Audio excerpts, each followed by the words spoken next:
was a guy who felt that it was his, like, part of his duty, he took it very seriously, like part of his duty in life to help uncool kids be cool. And, which is like really fascinating in and of itself, but being a homeschool kid and not necessarily a cool homeschooled kid, me and my brothers were slightly like awkward when it came to like social norms. And not that we didn't have like the ability to engage socially. I think we were all very intelligent. That was probably part of our problem when it came to engaging with kids our age. But also, just the fact that, I didn't have like all the coolest clothes and blah, blah, blah, blah, blah. So, and that was one of his tactics was essentially like public shaming within like a group to tell like this kid who doesn't know how to behave in a cool way, right? And so, but that was the way that he perceived he became a cool kid, was because this one other kid who was a big bully just shamed him in front of everyone. And he's like, and I realized I should never act like that in front of people because that's uncool. And so then it was like, instead of like, oh, maybe like that hurt, or it was like, well, that was good. That taught me how to fit in, right? And that was, so then he proceeded to perpetuate that behavior, and it was his life mission to help others become cool. And so that's a very interesting thing, like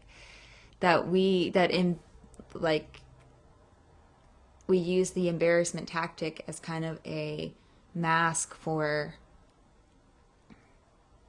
or a justification for public shaming, and we say that it's okay, we're just going to embarrass them so that they act in the way that we would like them to act.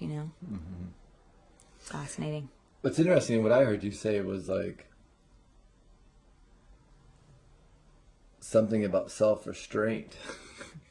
You better not act the way that you feel like you want to act because it'll be deemed as, not being cool or socially acceptable. So now it's like to be myself would to be an embarrassment in general, right? To be myself, to be who I am, which for whatever reasons got deemed by you and your brothers and other people as being uncool. Like, it's a very interesting. I'll use embarrassment to force you to restrain who you really are. It's your deepest being. Yeah. Don't let that out. Right. It's so sad. Don't share that with anybody because it would suddenly make you uncool. Right. Because I know what's cool. Exactly. And I think that it's interesting. I'm going to go on a little side note here and say I think that's pretty prevalent in society all over the place. I think so too. And I think even as, coaches, right? And being in the coaching industry or in like the positive thinking, motivation world, right? I really feel like that tactic of, I know what's best for you, so do what I do, act like I act, take on this like manic personality that I have, God help you if you act like yourself because you're a fucking loser and you're, Right. In order to be successful, you need to fit into all of these criteria that I have, categorized for you. Mm-hmm. That's interesting. And if you don't, well, then we'll shame you, but with this weird spin on it that will make you feel embarrassed for who you are because you feel something other than happy or ecstatic or joy or hyped up all day long,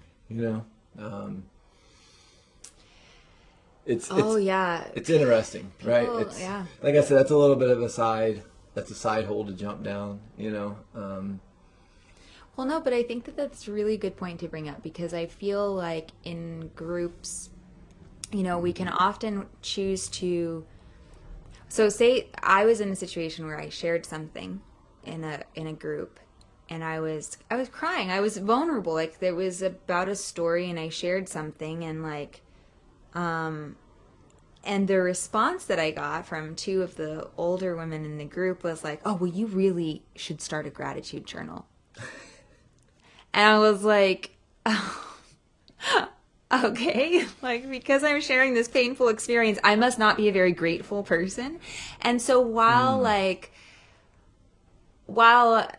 their intentions, I don't believe, was to shame me, or it was my projection is that they shared that because they themselves are uncomfortable with the level of vulnerability, and the, me bringing forth some of my pain was uncomfortable. And so, well, you don't need to look at that. Don't pay attention to this negative thing that happened. And that's maybe like a kind of an indirect and a more masked version of embarrassment or shame that can come out in a group setting simply because of people being uncomfortable with maybe the level of vulnerability that is before them. Does that fit into what you're saying? I feel like it fits in completely. It feels to me like, yes, that does fit in. And it's just, yeah, it's interesting that we do that. Like there was no malice, like there was no intent of malice behind that, but it was just a conditioned idea of like, oh, you don't like you don't want to lower your vibration with those types of thinking. Right, and it goes back to somebody might be listening to this right now and going, what a bunch of snowflakes, or what a bunch of pussies, what a bunch of weaklings, like they can't handle a little embarrassment. And it's like, that's an interesting, for me, like I kind of used to be that guy. There was a time in my life where I was definitely one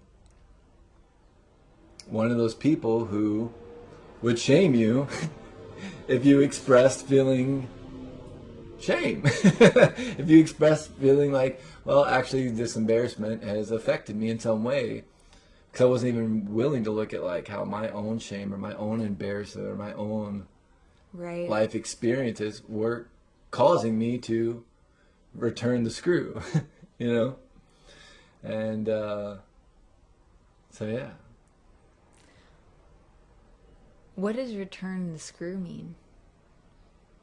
Oh, return the screw. Well, I guess the way that I understand that I never heard. Is it an expression? It is an expression, and I might be wrong, and someone out there might correct me, or we could always look this up. But my understanding is return the screw is kind of like the idea of like, I guess fight fire with fire. Oh, okay. Like, you kind of, I'm going to twist it in harder, Oh, okay. So. I never heard that one, but you are full of little, maybe it's because you're Southern roots, I don't know. Yeah, maybe. Yeah, just that idea of like, but maybe I'm wrong, I was just curious because I didn't understand the expression. What's really. good for the goose is good for the other goose. Okay, yeah. Okay. So you were gonna share some juicy stories. Oh, juiciness. Yeah, when I was thinking about this idea of embarrassing, and what is the most embarrassing thing that's ever happened to me, the first thing that came up, which I don't think is the most embarrassing thing that ever happened to me, but it did linger in my life for a long time, and I remember when I was in 6th grade. The first year I was in 6th grade, I did 6th grade, well, technically once, because one year I didn't really even go to school, but yeah, I got to do 6th grade a couple times. But I had some girls on the bus ask me, like older girls, because our middle school and our high school kind of rode the same bus, and they asked me, some of the older high school girls, maybe sophomores or older, if I recall correctly, are you a virgin? And I was, but I knew that the right answer to not be like embarrassed or like shamed was no. And I said, no thank you. And it sent like the whole high school like section of the bus, because all the high schoolers kind of sat more in the back seats because they were tough and older. And I jumped up off the bus and I ran to the front, and like, the next bus stop, which was like, geez, several blocks from where I lived. Like I ran out and I ran and went and sat somewhere and like, belittle myself for a solid hour, like under a tree. Like, how could you do that? Sandbags. Yeah, right. Like 40-year-old virgin, right? Like I was under the tree, like, no, thank you, no, you meant no, right? And like, so that was like what. And I thought, well, there's got to be something that's more embarrassing than that, because that's more funny now. Like I've found the humor in that. And then it occurred to me something that I haven't found the humor in. And that is when I was, I guess, 13 years old, 1991, my mom, actually, I left living with my mom and I went to go live with my dad.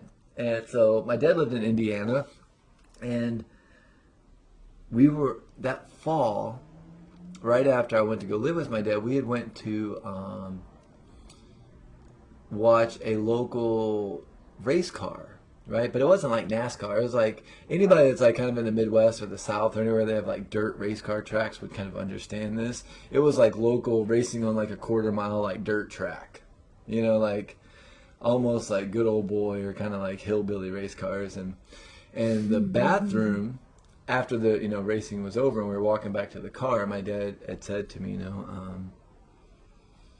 whatever, do you need to use the bathroom? So I would say, yeah, I need to go to the bathroom. I go in the bathroom and there's quite a long line, and it's like a one single urinal that everybody stood up next to piss. And this like panic came over me. Like I became like totally panicked, and I couldn't take a piss. Like I couldn't pee. So now here I am, like 13-year-old B-Ray, standing there with my stuff out, trying to pee, and I can't. And I'm looking straight ahead, and I could even describe to you like the brick I was looking at right now. Like I have like such a vivid memory of this. Like it like burned into me.